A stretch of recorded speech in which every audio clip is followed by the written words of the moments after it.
Nahoo TV በዩቲዩብ ቻናል ፕሮግራማችንን ይወዷቸዋልና ላይክ ለማድረግ ጥብቅ ቤተሰባችን ለመሆን ሰብስክራይብ የምትለዋን በተን ለመጫን ጊዜው አሁን ነው።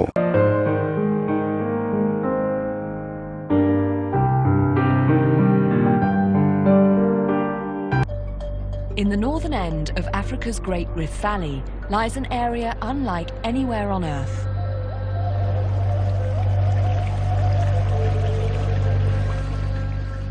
This is the Danakil Desert in Ethiopia, perhaps the most inhospitable place known to man.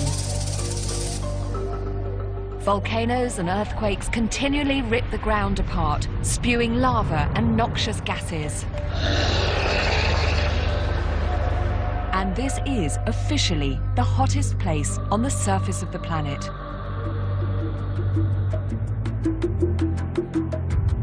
The idea that anyone would actually live here seems absurd.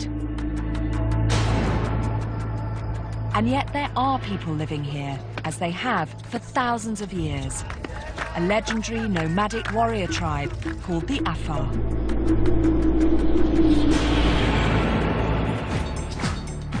I'm setting off with a team of scientists on an incredible journey. We hope to discover how people survive in this most extreme environment, how their lives and even their bodies have been shaped by the land around them. Look at you, you make it look completely effortless. You need to be on good form in this environment just to carry on. If you're off, you will die. Nice and simple. We want to get to understand a community where survival depends on working together. I love this place. You just feel part of the family already. They called me sister today. We also want to delve beneath the surface of this extraordinary land to unlock its secrets. It's a journey that will take us into the fabric of the earth, broken apart by earthquakes. Whoa! You are kidding me. To think this happened overnight. This is the stuff of Hollywood. And we'll go further still into the raging furnace of volcanoes that are still shaping this land. Wow. Oh my goodness. No wonder the Afar call this place the gateway to hell.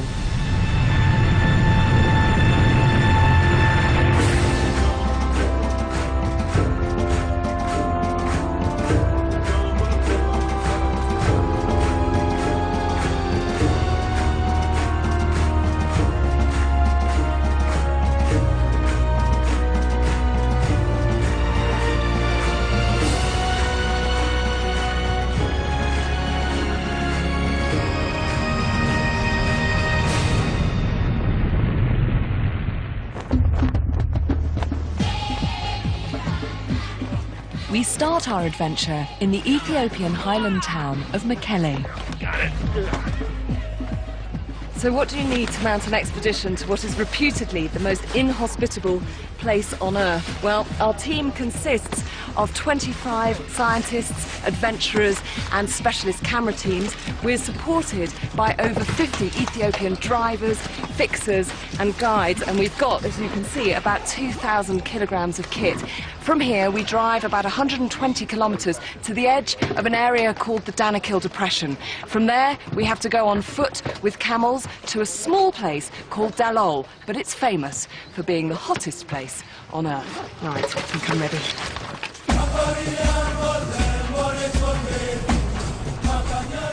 To get to the Danakil Depression, we must first journey through the Ethiopian highlands. Our last contact with civilization, cooler temperatures and greenery for the next 3 weeks. Ahead of us lies an adventure that will take us to the world's oldest salt mines, then onto a village in the very heart of the hottest place on Earth. We're also aiming to be the first to conquer the world's newest earthquake fissure, as well as its oldest active lava lake. But we're not just sightseeing. This is an in-depth exploration of this extraordinary land and its amazing people. What I want to do is find out what it is that make the afar such great survivors in an area where most people would just perish. The afar can only live in this hostile environment because of their livestock. So, what animals do they keep? How do they keep them? And while I'm here, is there anything I can do to help? Meanwhile, Earth scientist Dougal will be looking for evidence to support his theory that the land the Afar live on is in the process of disintegrating. And the only way to do that is to get down and dirty in the rumbling bowels of the Earth. This part of Africa is literally tearing itself apart. We've got steaming fissures, active volcanoes, and bubbling lava lakes. I want to go face to face with those volcanoes using the latest 3D technology. After 8 hours of bumpy roads, we've finally reached the bottom of the highlands and our first overnight camp. What a journey. What a journey. Well, I think we can probably say we're officially in the middle of nowhere. It's a long old haul, so yeah, we've earned our water and hopefully some dinner. It's too hot for tents, so we'll sleep under the stars. It does mean we'll have to look out for unwelcome visitors, but luckily we have Steve on guard duty. We're just having a quick scan around for scorpions. There's a peculiar thing about them is that they fluoresce under UV light, so we've got a UV light source here. Oh, here we go. There we go. Oh, yes. See how it shines? Absolutely apple green. There's no mistaking that. The thing with scorpions is that you'll be stung before you know it's there. There are around 17 species of scorpion in this part of the world. The dry, rocky conditions make an ideal habitat. Yeah, sorry guys, we have found some scorpions just outside camp, so just letting everybody be aware that they are knocking about. It's not going to kill you, it's just going to hurt like fury, so no sandals, if you would. We settle in for the night, and it's really starting to feel like the expedition is underway. We're here now, and actually, sleeping under the stars, that's a bargain. You've got to love that, haven't you? Big full old moon. Yeah, very happy now. Tomorrow's the start, really, of our first big physical test here in this very remote and extremely hot part of Ethiopia. I think it gets hotter as the journey goes on. We're kind of being let down gently into the heat, but it's going to be a tough day, I suspect, but a good one.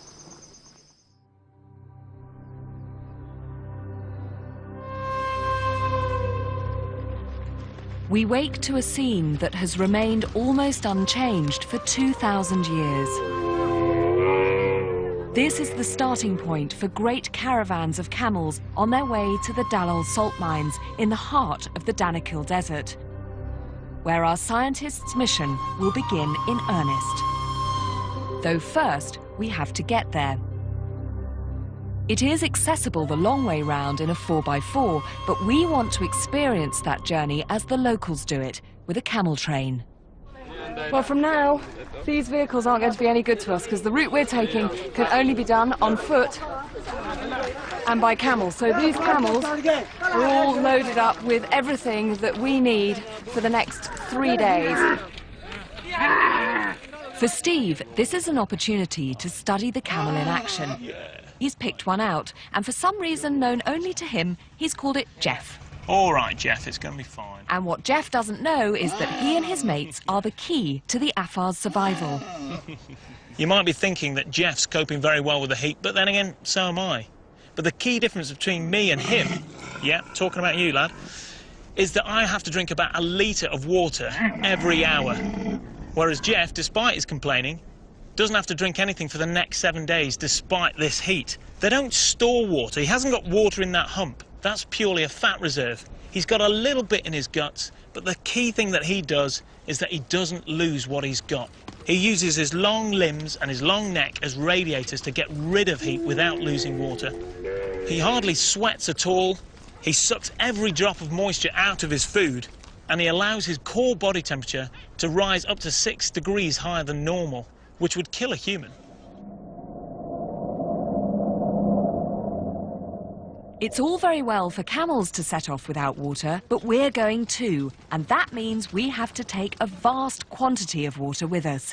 It really will make the difference between us surviving this trip or not. So, Expedition Dr. Mukul is determined to make sure we all get the message. Sifa's our guide. He's going to tell us what we've got on today. For the next days, we'll be walking on the salt caravan route. This route is always really difficult. There are many people who dies from the weather, I mean, from the heat. This is serious stuff. And just from the car yesterday, a lot of us weren't as good with the water as we could have been. I certainly had a dehydration headache, and I know several others did. We've got to be better here, otherwise this will kill us. We're in the middle of absolutely nowhere, and it's going to get worse. And the good news?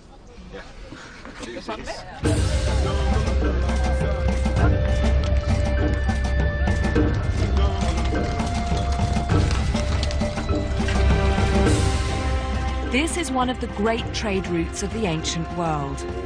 Over the centuries, thousands will have set off from here, and I feel a real sense of privilege to be one of the few Westerners to get the chance to join them.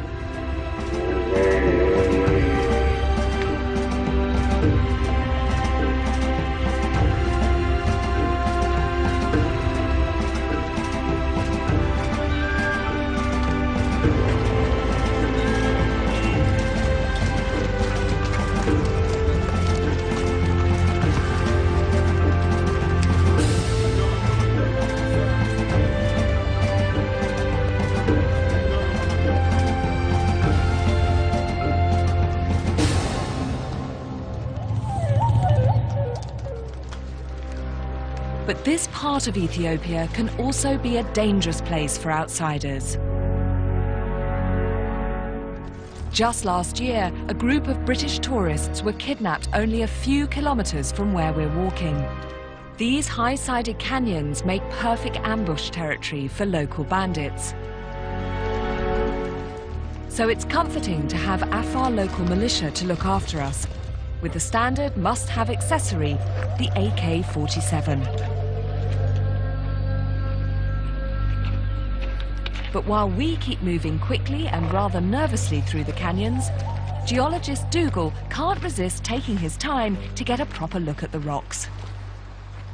We've now entered this world which I'm really excited about, because we're going down canyons where either side of the canyons I've got just geology exposed 100%. Whatever the dangers and the hardships, for Dougal, this is what the trip is all about. Either side of the valley we've got these fantastic sedimentary rocks. And these rocks are sediments that were deposited in marine setting, so they would have essentially been horizontal as they were deposited, and you get a series of rocks over thousands, even millions of years deposited through time. But what we're seeing here is these rocks are now tilted. They've been tilted along massive cracks in the Earth's crust, which are essentially acting as big fault zones, and these things are tilting in, and that's something very important in this region. And Dougal finds evidence that as the land here sinks, it's bringing us closer to the volcanic layer beneath the Earth's crust. Here we have a crack in the Earth's crust, and here you can see a brown rock is coming up through that crack. Now this brown rock was molten rock before, magma, which is lava when it erupts at the surface and feeds volcanoes. And what we're seeing here is like a freeze-framed plumbing system of a volcano. As our second day draws to a close, in the heat, it feels like we've covered a huge distance, whereas we've only done 18 kilometers, well short of our target.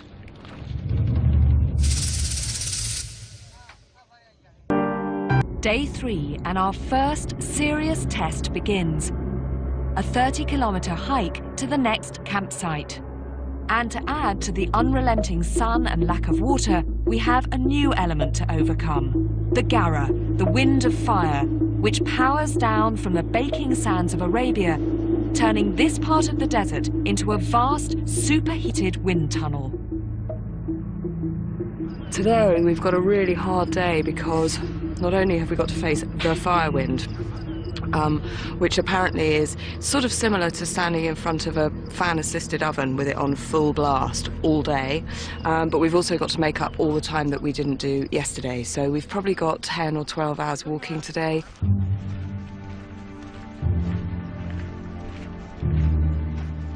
If we can keep up an average speed of 3 kilometers per hour, we should reach camp before nightfall. Any one of us could manage that speed in normal conditions, but these conditions are far from normal. By early afternoon, the temperature has hit 46 degrees. Despite our best efforts, all the elements nature has thrown against us have slowed us more than we thought.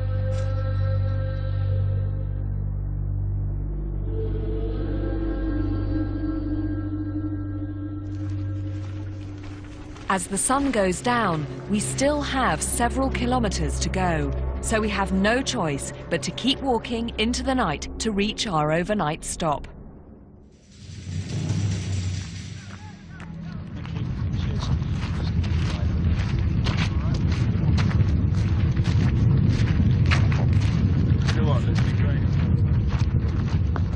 Well, we're walking through what can only be described as a sort of human-sized hairdryer, and this is the fire wind that we've all been talking about, but obviously it's at night time, so it's a bit cooler. And the reason why we haven't just stopped to camp is because this area is a little bit unsafe. There's no shelter, there's no water provisions, and also there's some rebels in the area. All we can do is hope our guides know where they're going as we play Follow My Leader in the wind-blown dark. Until we finally make it to camp. Oh, got all the grit in my face. Right, we're here. A full 15 hours after setting off. I'm just really, really glad I phoned ahead for the penthouse suite. I'm going to look forward to that tonight, I tell you. You know, all I can feel is this wind, and I have a sense of the fact that this place is a wide open space. Tomorrow when the sun comes up, I think we'll get a better idea of what we've got left.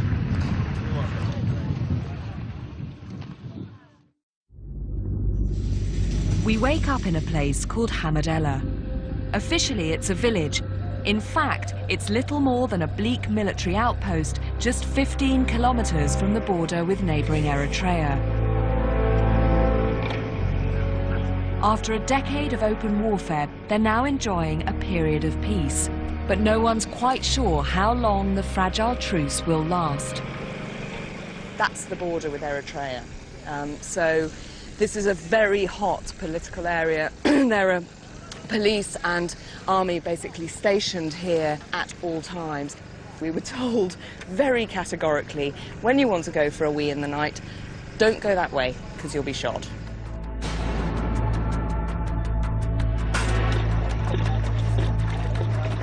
We're now just 2 hours' walk from our first destination, the salt mines of Daloልን. This is the point where we descend into the Danakil Depression itself, to the hottest place on Earth. In the 60s, an American mining company set up a huge industrial operation here to mine potash for fertilizer. The venture lasted 2 years before the unrelenting desert heat forced them to close. But during that time, they recorded an annual temperature record that still stands, an average of 34.4 degrees centigrade, day and night. Unbelievably, where the machines failed, humans succeed. Part of Mukkul's mission is to look at how the locals cope with working in such extreme temperatures. So he's devised a little experiment. He's volunteered 2 guinea pigs, Steve and me, to try our hands at mining while he monitors our body heat from the inside. I'm going to swallow some little radio transmitters that are temperature sensors to see what the temperature is inside us. The capsule is this thing, which is a little radio mic. Little? That's a horse. That's a jelly bean. So it's a radio transmitter? It's a radio transmitter, and it will tell me what the temperature inside you is. Do you want this back? Kate, you need to bring your own back. When we get to the mine, Mukul hopes to persuade some local miners to swallow identical transmitters, so he can find out if their bodies have some inbuilt adaptation to the heat, or if they've just learnt to put up with it. Steady on now, Mukul.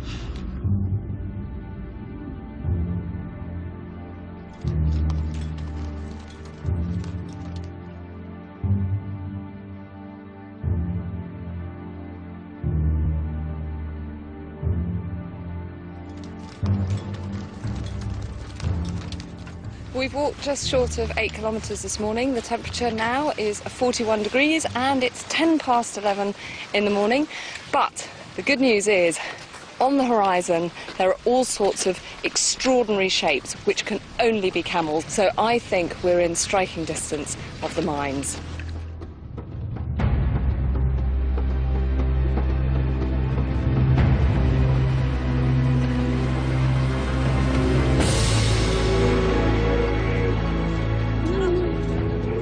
We are speechless as we arrive. It's as though we have walked through a window in time. This incredible scene has barely changed since the time of Julius Caesar.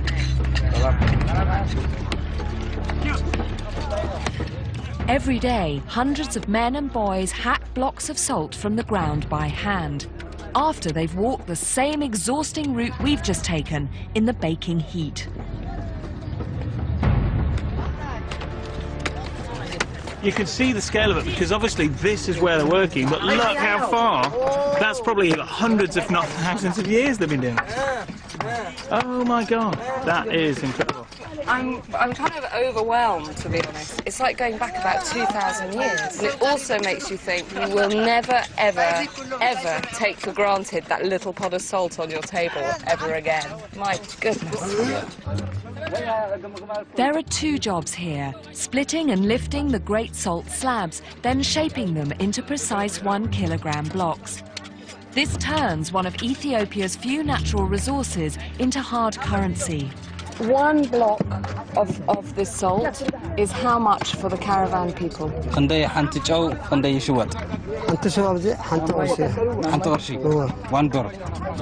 Right. Each block is worth 5 pence down here, but they're worth 10 times as much in the markets in the highlands. And the miner gets just £2 for a 12-hour shift of back-breaking work in the hottest place on Earth. Yeah. I thought mining down the bottom of a hole would be hard, but this looks incredibly hard. Okay, come on. Which takes us to Mukul's experiment. Are you ready? Yeah, I'm ready, yeah. With our temperature transmitters working inside us, Steve and I try our hand at mining the Afar way. Okay, so 1, 2, 3, bounce. Okay. 2, 3, bounce. 1, 2, 3, bounce. Hang on, Steve. Wait. I need to get more purchase here. Okay, 1, 2, 3. 1, 2, 3. 1, 2, 3. 1, 2, 3. Hey! I can feel my heart rate's gone up. Something wrong. Okay. Meanwhile, Mukul is persuading the locals to swallow one of his capsules. One of the miners has very kindly agreed to swallow one of the core capsules for us, and it'd be very interesting to see whether a miner reaches the same temperatures that Kate and Steve will reach while they're working in these mines.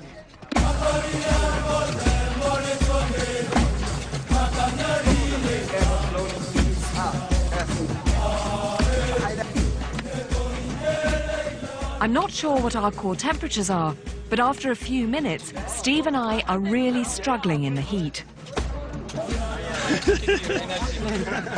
I'm sweating! Yeah. Oh.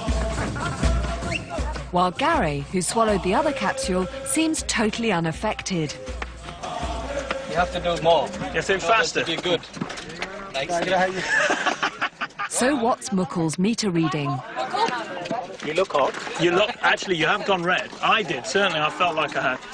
What the readings show is Gary, who's been working here all day, hasn't really got very much above 37 degrees.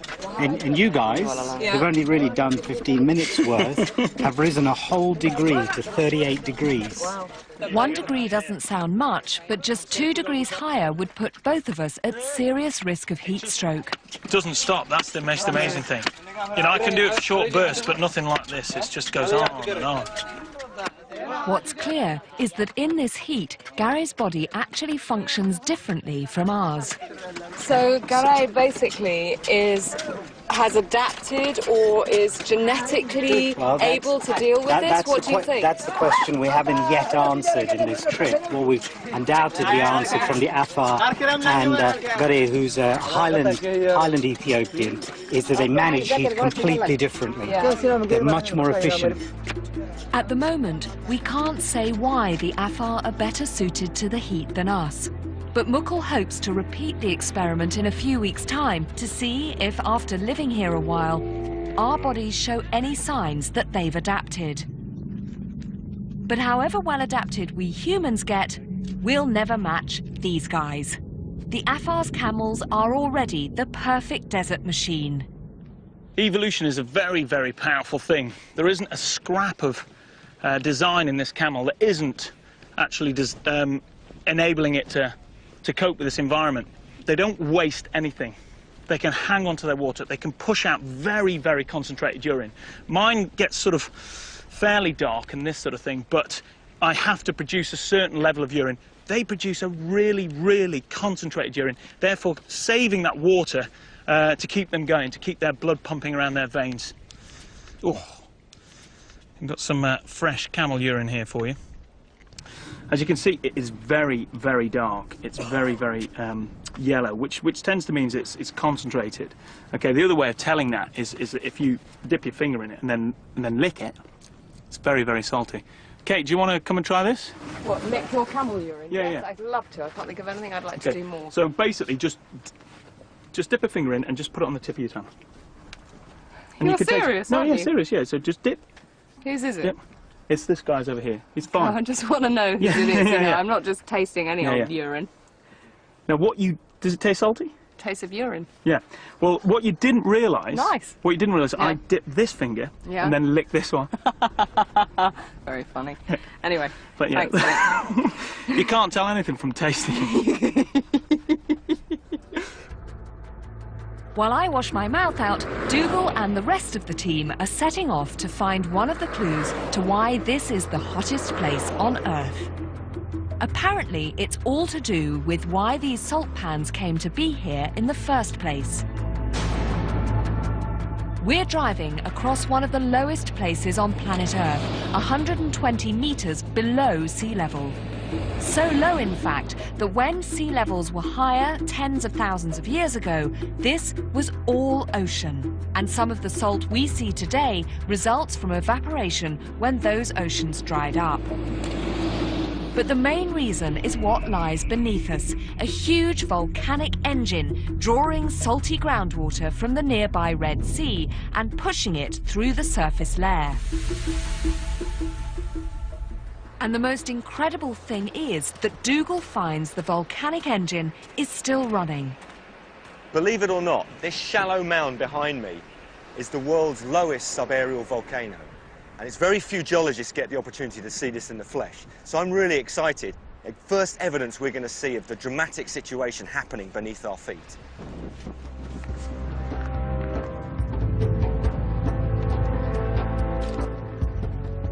As Dougal's team reach the edge of the crater, it's clear this is no ordinary volcano.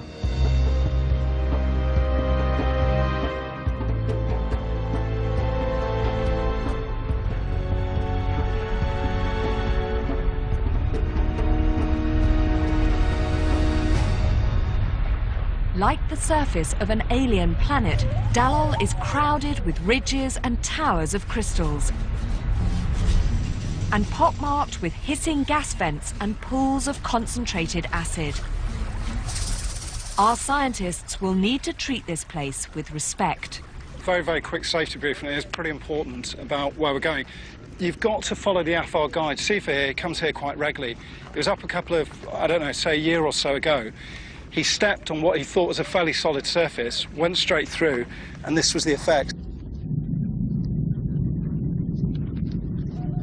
So, when Dougal sets off to explore the volcano system, he takes Trip Dr. Muckle with him.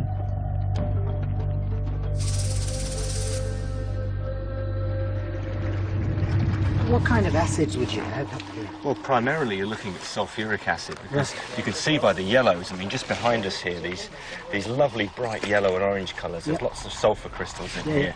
And one of the major gases that you get off the volcanic rocks is SO2, sulphur dioxide. So clearly these sulphur springs are evidence that the hydrothermal system is still active. So at depth, there must be hot boiling magma, which is driving this salt engine factory. Yeah. Dougal's mission here is to find evidence of how active the fault system is beneath the Dallol salt flats. So he's testing the acidity of the pools with a pH meter. Let's see if we can get a reading from it. The more acidic they are, the higher the influence of the magma below. You know, it's off the scale, absolutely off the scale. It won't read the pH because the pH is so extreme. A few years ago, these acid pools were tested and had a pH of 2. Now they've hit 0, about as acidic as it's possible to get.